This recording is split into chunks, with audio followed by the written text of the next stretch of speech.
Perfect delivery, no damage all around. And this is not your UPS or FedEx, 110 pounds. This is Restar Fulfillment. George, good job. Let's see now inside. This cardboard actually, check this out, this is double layered, pretty thick. I like the spacers. And finally, no more plastic. You see paper, recyclable. So that's cool, I like that. Hold the bike in place on both sides. Fabric around the light. This is really nice. Look at this light. And paper, fabric on the battery, knobby tires, and the seat. So all this is recyclable, and I think all e-bike companies should do that.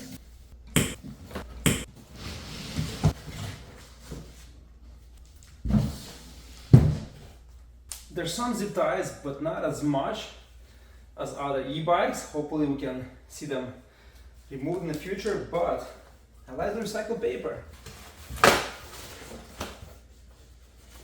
Oh, this seat, guys, it's freaking insanely cool. The quality here, except the small chain ring, the rest looks pretty darn good. So, not sure how this small chain ring is gonna act here. It's very tiny. And the tensioner, it looks good. Yeah, it's nice. Chain is nicely tight. This is kind of ridiculous. I don't know why it's so small, but I like this. I like this. So besides that, look at the seat, guys. Look at this freaking seat. Not sure how comfortable it is. This is the best looking seat I've seen so far on any Super 73 or any bike that's close to the design. And yeah, everywhere, all the stuff around. Very nice packaging, guys. Really impressed so far. Now, this box, let's open this up. Earn commissions every time you share your ride. That's pretty cool. E-bike owner's manual. All the information and setups and all you need to know about the bike. Oh, it actually opens on the side. Another user manual, probably warranty and more setups for the suspension. Nice hat. And this is what you get here on the bottom. This is really nice. I like this quality chargers. 58.8 volts, 4 amp hours. Extra zip ties. Tools, standard tools I believe. Keys, pedals, and we get the maintenance grease. What kind of tools we get in this package? As you can see, standard tools that you get. A nice Allen wrench key set from Ride1UP, so this is pretty good. Here's the bike fully assembled and it looks sick. All set up perfectly out of the box, easy assembly. I don't know guys, it has some Mad Max vibes to me. I dig the look and the design is just functional and so appealing. The fenders are short and not really useful here, but placed perfectly and it makes the bike look so cool. Long suspension, love this frame. 1000 watt rear Bafang motor. 52 volt battery in the front, 20 amp hour, so it's 1 kilowatt, LG cells, UL certified, really good specs. From the top, and this is about 20 degrees incline. Let's see what it does. 10, and it picks up 11, 12, and off we go.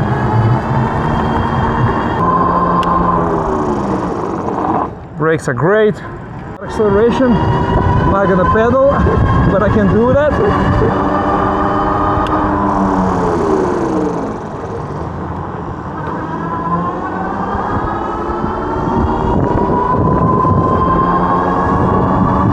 $25, $27, $30.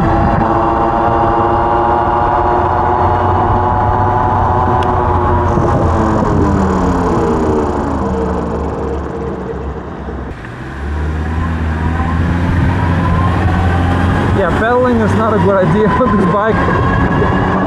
The cranks are super short, but we're cooking 30 miles an hour, and it's picking up slowly on this off-road tires, which is, look, 35. Uphill 34. This is solid, guys. This is solid performance. The frame is super comfortable. On a fully charged battery, I get 35, 36 miles an hour constantly on flats, but once you drop past 75, 70% battery capacity, it stays around 33, 34 miles an hour.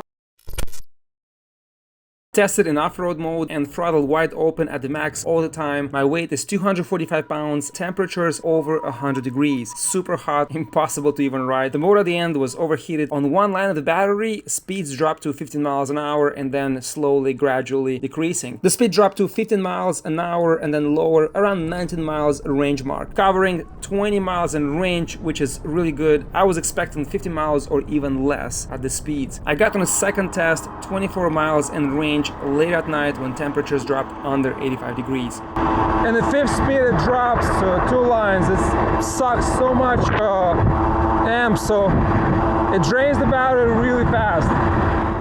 If you look closely, welds, construction everywhere. Look, it's perfectly done up to standard, beautifully. All the hardware here, everywhere, if you look closely, is just exceptionally well done. And the tubing is really thick all around the frame. Everything is done to the standard. Nice chain guard here. Now the only thing is the cranks are small, the chain ring is small, so I'll replace that. And there's so much space between, so I don't know why they cut the corner here and put this short cranks and such a small chain ring. There's so much potential on this frame. There's so much that can be done here. And look here, welding's perfectly executed. Suspension back, so nice. The front one slightly noisy, but still I have to get a screwdriver and this bolt is loose and it's actually releasing the settings and locking to the left, and kind of like annoying, but that's easy to fix. But besides that, somebody who's 175 pounds or under, you'll get amazing results on this bike. I'm heavy, 230 plus the backpack, and today is over 100 degrees, and it's just the bike heats up and it just slows down a little bit. But if it's a cooler weather, slightly, let's say 75, 80, 85, this bike will do so much better. And I'm planning to increase capacity of the battery and unlocking the controller, and having 2 batteries placing here, I think is going to be perfect. Good light in the back. Look at this light in the front. This lines is just crazy cool bike, guys. So the bike, surprisingly, it's big, weighs 91 pounds, but it's so easy to manage and lift it. And this is Model X and it fits perfectly in the back. I can still lower that seat and I can put stuff on top. So 91 pounds seems like a lot, but I was able to lift it and slide it in, no problem.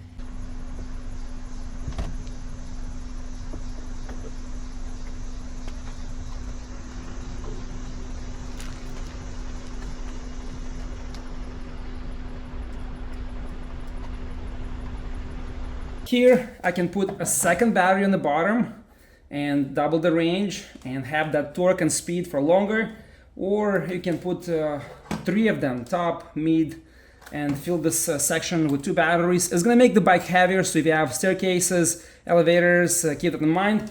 But I think for best performance ever, having 2 more batteries here will be so much better. The cockpit is clean.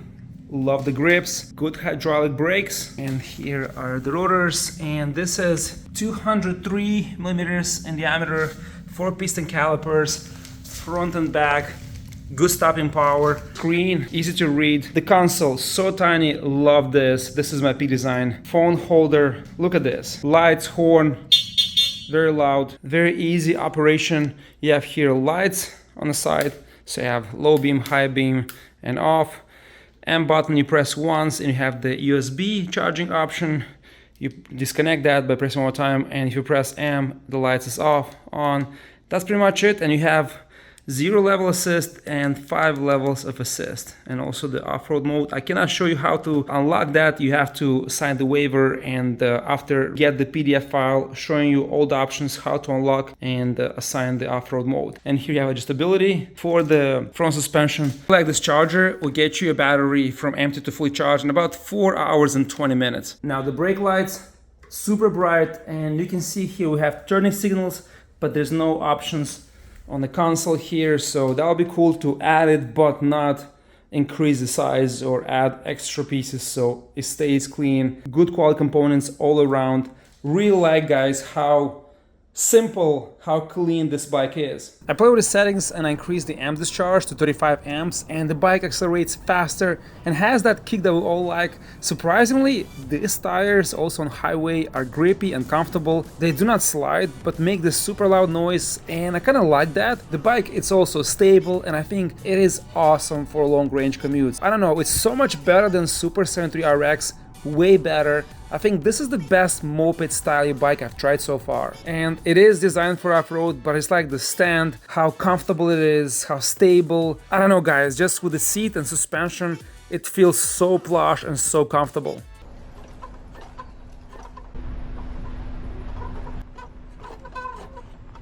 The suspension is nothing special or fancy, but performance, it's incredible.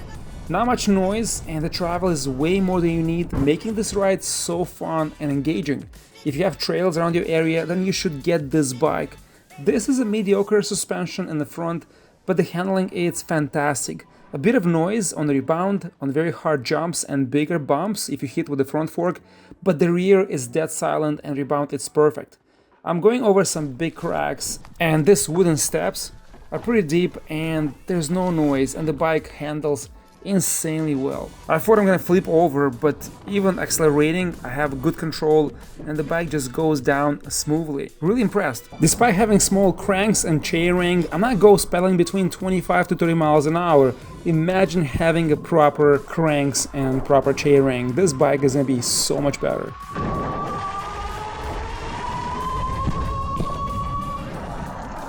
I like the lift, I like the fenders here in the back and the front. Just very nice flow, guys, on the frame. Good travel, good suspension. It's a budget suspension. It's not Allen's, it's not anything crazy expensive and high performance, but still, for this price level, it's so freaking good. And what you can do here, you can upgrade, get the Fox suspension in front, and this frame, if you upgrade the suspension, this frame will be so much more capable.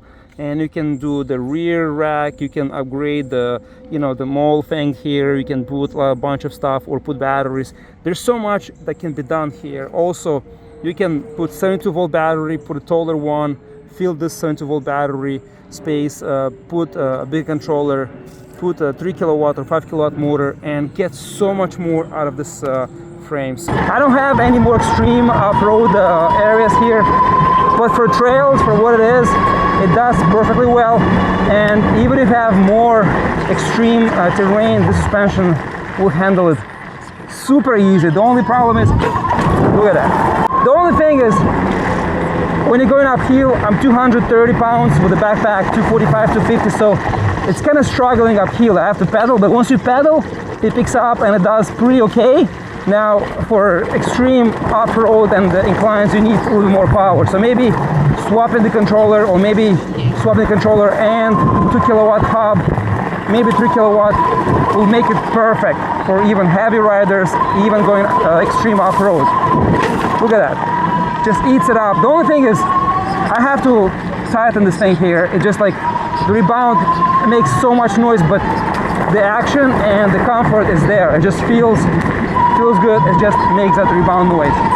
But that can be, upgraded. You can take it apart and put that thicker rubber, stopper, and you'll be fine. Besides that, the bike is just so fun to ride. Look at it, 25 miles an hour. Pretty steep hill here.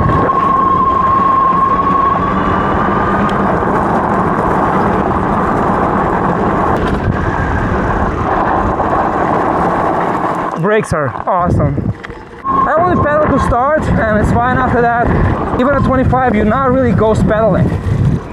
You kind of like, assist a little bit and the bike really takes off faster, and the cadence sensor picks up right away. You just put your feet on the pedal and engages right at the moment. Nimble bike, plenty of power. If you're under 200 pounds, I think this is perfect. You don't have to customize anything. 150, 175, you'll get so much more power on this bike. But even the way it is for me, this is more than I need. That's why I mentioned earlier, I'll just put a second battery, maybe third battery, and leave the bike as it is. It's built for adventure and has plenty of range. Stock, guys, for 2,600 bucks, you get a lot here, and you don't have to change much. Only if you're like heavy like me, maybe have more range. But besides that, perfect out of the box. Yeah, I think you guys are gonna see a lot of videos about this bike. I really like it, and I'm gonna upgrade and get custom, maybe suspension, batteries. I already said that. Maybe bigger motor, and I don't think I need to go 50 miles on this thing. I think 40, it's more than enough. It's just getting uphill, more torque and more power to like pick up and just accelerate and not like die down like what it does now with me when it's a steeper hill. If it's a medium to smaller hill, it just picks up speed and goes over. You saw earlier, it just on that ramp out of the parking lot, it just picks up speed and goes. The bike is awesome. I don't know what else to tell you guys. I love the bike. Very comfortable. And the chainring, yeah, putting bigger chainring and the longer crank arms, that's it. We're gonna find a spot here where it's hopefully darker and I can show you guys the lights, but hopefully the camera picks up here. It actually lights up a lot in front of you, and this is low beam, high beam. Look at that. It just straight forward covers so much in the front. I think here's a good spot. Actually, no, it's not. Let's go around and maybe find a different spot. And it's dark. This is the on continuously on light, and let's say this is high beam. Hopefully the camera picks up and lights up a lot in front of you, and it's pretty bright and powerful. And this is low beam. I don't think it can be better or it should be better than this. This is more than enough to ride on a highway if you upgrade this bike and make it go 40 or 35 to 40 miles an hour. Even at 35, here on this road the speed limit is 35 miles an hour, and now the battery is dying, so I get like 25, 27, 30 on the flats, but it's also super hot and I'm heavy. So again, somebody lighter will get higher top speed, but even at 27, 28 uphill and 30 on flats, this is perfect. And once I put the second battery and I can pull more amps on these batteries, it's gonna pull 34, 35 continuously, which is more than enough. I think for what it is, this is perfect. Guys, I have about 30, 35 miles on this bike. Probably when I get home will be around maybe 40 or 50, but the most important thing for me is the frame design. And actually, this is more important than the frame, than the looks. This seat is the most comfortable I tried so far, with this suspension in the back. And I actually adjusted all the way to the left, so it's stiff and like less rebound and kind of like less travel, and it's comfortable. The seat works so well, and I also turn it to the right, so I have plenty of travel, so it's be like plush and like moving and bouncing a little bit, and still very comfortable. And love this design. It looks so cool, and I don't know how they achieve this level of comfort. It's not that thick. You see that here is almost like 2 inches, tapers down to 3.5, maybe close to like 5.5 inches here, and it's not long, but it's so comfortable and looks good on this frame. But the bike performs so cool, so good, and it's so much fun. So yeah, definitely guys, 100% recommend this bike for 2,600 bucks. For some of you it might feel like it's very expensive, but once you get it, guys, once you ride it, you love it. And compared to what I've tested so far in the market, 2,600 bucks to me, that's a steal, a very good deal for what you get. I love this knobby tires. This knobby tires actually are good on the highway. They make a lot of noise, but they grip, they don't slide. And off-road, it's freaking like, it's dope. It's so cool. It grips well, slides, control, you know, 35, 40 miles. I think even 44, 45, you can push it. If you want to go faster and upgrade to 72 volts, get motorcycle grade tires. But for what this does, 35, 36 miles an hour, this is, if you're lighter, probably 37, 38, this is perfect, guys. Love the design, love the comfort, and performance is a sweet spot. It's not too slow, not too fast. I know you guys want to go 40 plus, but you can upgrade and it's not so expensive. Get a 2 kilowatt motor, swap the controller, second battery, and maybe around 2K, 1,500 bucks, maybe 25K, depending if you get used parts or new parts. You can make this a hell of a bike. The way it is super dope. I love it, but you can upgrade with time and make your dream bike. But I feel like suspension, frame, design, simplicity, quality of components, it's all there, guys. The link will be down below. Check it out. Thank you for watching. Ride safe, and I'll see you next time.